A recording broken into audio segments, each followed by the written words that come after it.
Hello, my name is Liza DeCuna, and today I will discuss a journal article, Cutting to Live, a Phenomenology of Self-Harm, written by Tiffany Brown and Thomas Kimball in 2013. The purpose of this article is to give a first-hand account of why people self-harm. Let's look at the steps of the research process and how it pertains to this article. The research process. Topic: Why do people self-harm? Gathered information. Researchers interviewed 11 participants and analyzed data. Researchers also looked into the scientific causes and effects of self-harm.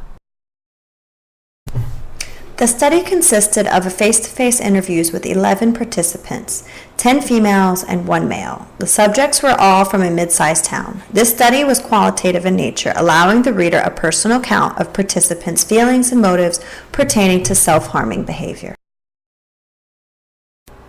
So what exactly is self-harm? This article defines self-harm as a person that harms their own body in order to reduce emotional pain. Some examples are hitting, kicking, punching, burning, pulling hair, and picking skin.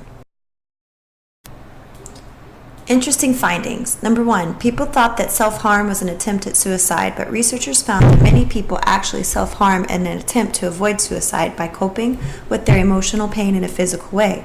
Number 2, findings suggest that many people that self-harm do not feel safe talking about it to anyone else. Why do people start to self-harm? Researchers found that many people that self-harm have witnessed abuse or have been abused. Between 40% and 65% of self-harming individuals have been sexually abused. Research method. Participants were interviewed face-to-face, and each interview was tape recorded. Each person was asked the same set of questions. Once all the interviews were completed, researchers analyzed the data and grouped the responses into categories. Category 1, self-harm is misunderstood. Participants felt that other people did not understand what they were going through. They wanted people to know they are not suicidal. They are not addicted to self-harm. They did not know how to manage their emotions, and self-harm helped them cope. Category 2, self-harm lies a role. Participants stated that physical pain helped when dealing with emotional pain.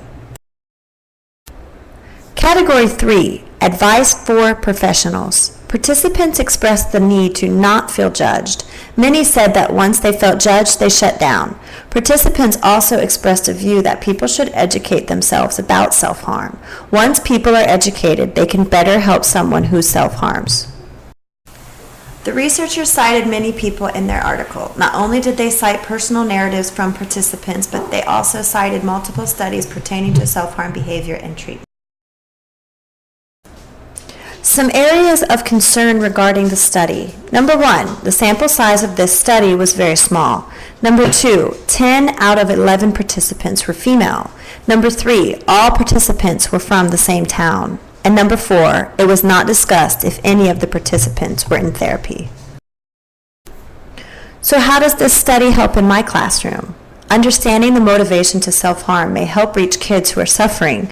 Creating an environment of trust and open communication in the classroom may help kids who self-harm feel comfortable talking to the teacher and seeking help. And finally, my resource page.